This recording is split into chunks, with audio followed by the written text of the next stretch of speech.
having all these tall men. That's right.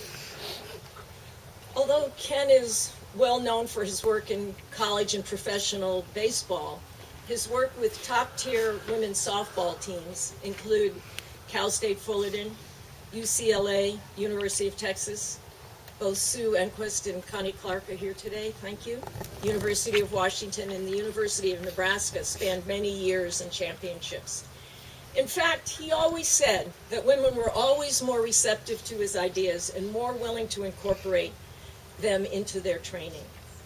Because of Ken's booming voice, I overheard many conversations he had this year with Sami Strinz-Ward. And although I never met Sami before this morning, I knew, based on what I heard of the conversations, that she would be a great person to represent the softball community. Sami?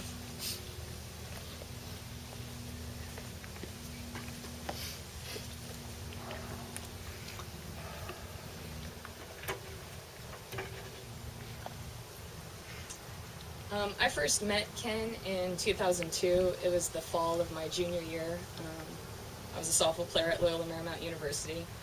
At that time, sports psychology wasn't as prominent as it is now, but one of my friends from high school actually introduced me to a book called Mind Gym, and it got me kind of hooked. And I had purchased another book called Heads Up Baseball and began to read that, and unbeknownst to me, our coach had actually just hired Ken to work with our team. So it was pretty special that I got to meet the man, that I began reading his book, and he just made such an immediate impact on both myself and my entire team at that time. We won our first conference championship that year. We had a player of the year on our team that year and a freshman of the year on the team that year. And so much of that was Ken. I mean, he taught us how to forgive ourselves for mistakes. People didn't talk about that at the time.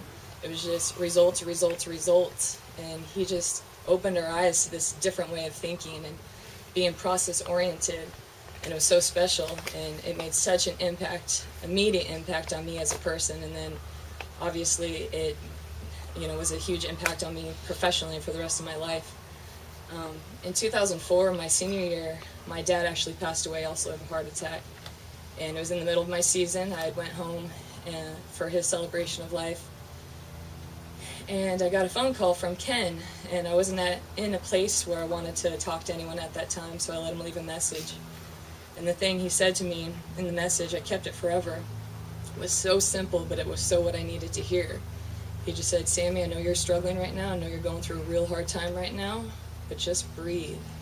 The simple word and the reminder of breathing was what I needed. It brought me back to present, and it helped me deal with my shit, basically.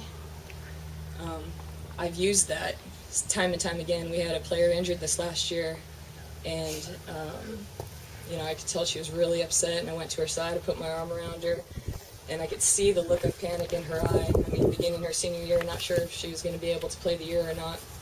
Just put my arm around her, and I just reminded her to breathe. And a month later, she came up to me, and she's like, "That's exactly what I needed to hear." And so that's just a reminder for all of us, and that's